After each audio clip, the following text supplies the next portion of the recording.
बावलो क्या हाल है? Squid Game season 2 में मजा आया या नहीं? भाई मैंने फुल एंजॉय किया है। चलो अभी एंडिंग एक्सप्लेन करते हैं और थ्योरी सेट करते हैं फ्यूचर स्टोरी के लिए यानी सीजन 3 के लिए। तो शुरू करने से पहले एक लाइक से हाजिरी भर दो ताकि इंस्पिरेशन लेवल डबल हो जाए।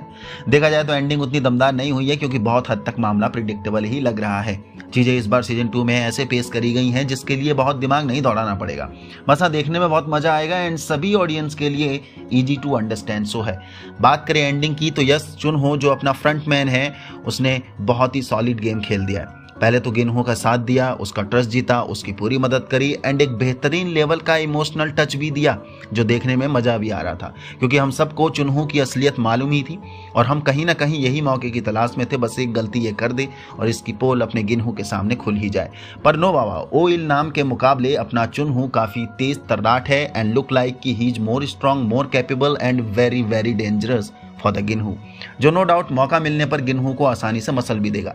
लेकिन अब सवाल ये आता है कि क्या वाकई में फ्रंटमैन गिनहू को मार देगा, क्योंकि गिनहू के सामने फ्रंटमैन ने उसके बेस्ट फ्रेंड को तो टपका ही दिया है। पर कहते हैं ना कि दुश्मन से असली बदला लेने में तब मजा आता है जब वो कुड़ कुड़ के मरता है या हमारी नजरों के सामने किलसता रहता है।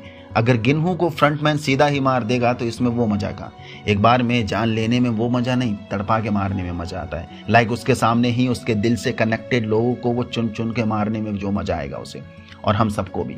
और फ्रंटमैन फिलहाल यही करने वाला है। अभी तो उसने गिनहू के सामने उसका बेस्ट फ्रेंड मारा, देन मोस्ट प्रोबेबली आगे जाकर वो उन सबको भी मारेगा जो रेबल में गिनहू का साथ दे रहे थे, यानी मेरा मतलब है उन्नी से एंड वो मरीन गाय से भी। और वो बाय गॉड वो दोनों कैरेक्टर बहुतों से इमोशनली अटैच भी हो चुके हैं और उनका मरना मेकर का फाइन चॉइस रहेगा सीजन 3 में इस शो के लिए एंगेजमेंट बढ़ाने के लिए।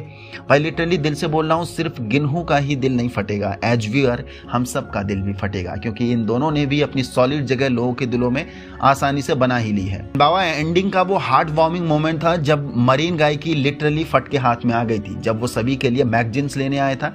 एंड यस, जब मरने का डर अपने ऊपर आता है ना तो ऐसा ही होता है, जो वो मरीन गाय अपनी फीलिंग्स को जाहिर कर रहा था।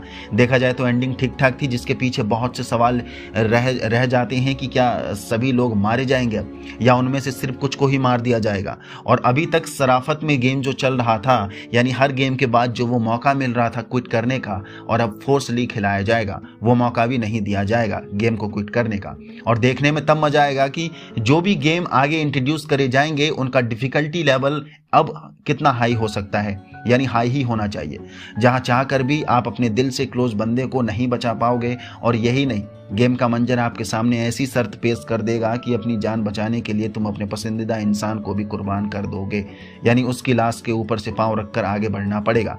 Just like the season 1 Marvel game, जहां अपने ही पार्टनर से मार्वल लेने थे और उन सभी जोड़े में अपने पसंद के दिल से क्लोज लोग ही थे। लाइक गिनहू के साथ ओइल नाम, सांगवू के साथ अली और एक मियाँ बीवी का जोड़ा भी था अगर आपको याद होगा तो। साइबियोक के साथ वो न्यू गर्ल थी जिसने साइबियोक को बचाने के लिए खुद को कुर्बान भी कर दिया था ताकि साइबियोक बाहर जाकर अपने भाई से मिल सके, यानी अपनी फैमिली से मिल सके।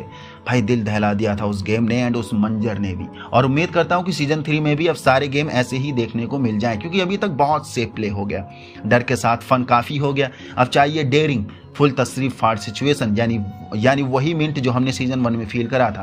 क्योंकि यस, देखा जाए तो सीजन 2 काफी हद तक प्रिडिक्टेबल था, हमें विलेन भी मालूम है और वो किस हद तक जा सकता है ये भी मालूम है।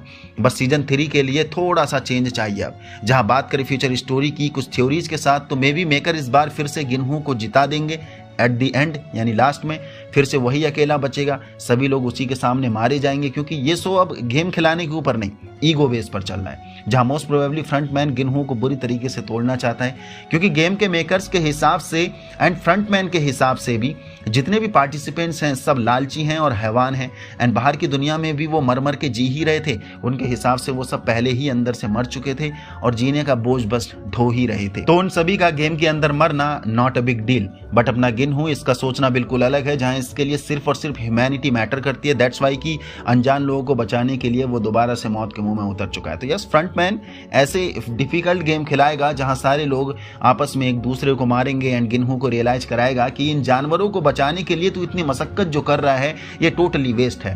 और गिनहू को एवरी टाइम प्रूव करना चाहेगा कि यस हम सही हैं और तू गलत है। जहां मोस्ट प्रोबेबली इस बार गेम का एंड कुछ इस तरह हो सकता है क्योंकि ये तो तय है कि सारे लोग लास्ट में मर ही जाएंगे, बस गिनहू ही बचेगा। एंड लास्ट में स्क्विड गेम जो मेन गेम है इस गेम का, वो जरूर खिलाया जाएगा, जैसे सीजन 1 में सांगबू एंड गिनहू के साथ खिलाया गया था एट द एंड। बट इस गेम के लिए सांगबू की तरह ही कोई स्ट्रॉन्ग कैंडिडेट तो चाहिए ही होगा, और गिनहू के मुकाबले सिर्फ और सिर्फ फ्रंटमैन ही स्ट्रॉन्ग कैंडिडेट बचा है। एंड नो डाउट फ्रंटमैन अपनी आइडेंटिटी गिनहू के सामने आगे जाकर रिवील कर ही देगा, जो अगेन एक बेस्ट मूव होगा गिनहू को तोड़ने के लिए कि तेरी नाक के नीचे रहकर तेरी फीलिंग के साथ खेल गया, अब तू मेरा क्या ही बिगाड़ सकता है। तो मे बी ये एंगल लास्ट में हमें देखने को मिल सकता है कि गिनहू इस गेम को ही खत्म करने के लिए फ्रंटमैन को चैलेंज कर देगा लास्ट में फाइनल गेम स्क्विड गेम खेलने के लिए। एंड यस, वो एक्सेप्ट भी कर सकता है या करेगा इस चीज को, क्योंकि ये थ्योरी वहां सिमिलरिटी का मैच देती है जब वो सबवे मैन का गिनहू के साथ गेम खेलना था एंड गिनहू ने सबवे मैन को फेयरली हरा भी दिया था वो रशियन रिवॉल्वर गेम में। एंड सबवे मैन के पास मौका था गिनहू को मारने के लिए, फिर भी उसने गेम के रूल को ऑनेस्टली निभाया और खुद को ही मार दिया। तो यस, ये बेस्ट एंगल होगा स्टोरी का अगर फ्रंटमैन का लास्ट में गिनहू गेम के लिए चैलेंज करेगा, यानी फाइनल स्क्विड गेम के लिए, या फिर इसकी जगह ये भी हो सकता है कि आगे जाकर अपना गिनहू फ्रंटमैन को ही चेंज कर दे और ये दोनों मिलकर एक साथ ही इस गेम के एक्चुअल मास्टरमाइंड से लड़ें और अंदर से ही इस गेम को खत्म कर दें। क्योंकि ड्यूरिंग द गेम हमने देखा था फ्रंटमैन के अंदर भी कहीं ना कहीं इंसानियत बची है एंड उसको भी कहीं ना कहीं फैमिली मैटर करती है, जहां वो बार बार अपनी बीवी का नाम भी लेता है, जो दिखाता है कि वो उतना भी हैवान नहीं है, उसे भी अपनी बीवी और फैमिली की याद आती है, जो वो हर बार एक ही स्टेटमेंट पास कर रहा था कि मेरी बीवी प्रेग्नेंट है, मुझे उसे देखना है और उसे बचाना है इन सारे पैसे को ले जाकर। And Inho the police guy and उसकी मॉम की कॉन्वर्सेशन पर अगर आपने ध्यान दिया होगा तो फ्रंटमैन की बीवी हॉस्पिटल में प्रेगनेंसी के दौरान मारी गई थी। दैट्स वाई कि फ्रंटमैन हम फील कर सकते हैं क्योंकि उसने भी अपने दिल से क्लोज बंदे को खोया है। तो देखते हैं बाबा आगे क्या होता है। बाकी इनहो अपनी टीम के साथ लगातार आइलैंड को भी ढूंढ रहा है, तो मे बी ये एंगल भी हो सकता है कि इनहो पहले ही पहुंच जाए। एंड क्योंकि इनहो के पास best retired marines and agent हैं तो मोस्ट प्रोबेबली वो काफी लोगों को बचा ही लेंगे एट द एंड। ये एंगल भी हो सकता है क्योंकि उन्हें गिनहू को तो बचाना ही है और साथ में इस गेम के अंदर से खत्म भी करना है, खासकर मास्टरमाइंड को। तो बाबा that's my angle for the ending of Squid Game season 2, also theories for future story of Squid Game season 3। बाकी जो मेकर ने सोचा है फ्यूचर स्टोरी के लिए होना वही है, हमारे हाथ में सिर्फ थ्योरी प्रिडिक्शन ही होती है तो हम थ्योरीज ही सेट कर सकते हैं। बाकी स्क्विड गेम सीजन 2 के बहुत से अमेजिंग फैक्टर्स भी रहे हैं, like red light green light game के अलावा बाकी 2 गेम भी जबरदस्त लगे। एंड वो थैनोस का कैरेक्टर बहुत सॉलिड था और जिस बंदे ने भी उसकी डबिंग करी है हिंदी में भाई वो फुल वाइब दे रहा था रैपिंग वाला। बाकी मरीन गाय का कैरेक्टर भी दमदार लगा है एंड वो उन्नी का कैरेक्टर भाई वो भी सॉलिड है। एंड इस बार ये चीज भी अच्छी लगी कि हर गेम के बाद तुम्हें चॉइस है क्विट करने की गेम को। तो आपने भी सीजन 2 को देख लिया है तो यस, अपना एक्सपीरियंस, अपने थॉट, अपने ओपिनियंस जरूर नीचे कमेंट बॉक्स में बता कर जाना। बाकी दैट्स माय थॉट ओपिनियन, जो भी आप समझो। कैसी लगी वीडियो जरूर बताना नीचे कमेंट बॉक्स पर, और सीजन 3 के लिए कितना एक्साइटमेंट है वो भी जरूर बता के जाना नीचे कमेंट बॉक्स पर। आपकी तरफ से क्या स्टोरी एंगल हो सकता है for the future story, yes जरूर बता के जाना। मिलते हैं, यहाँ तक पहुंच गए तो इसका मतलब वीडियो पसंद है लाइक कर दीजिए, नए हो तो चैनल को सब्सक्राइब कर दीजिए। जय हिंद।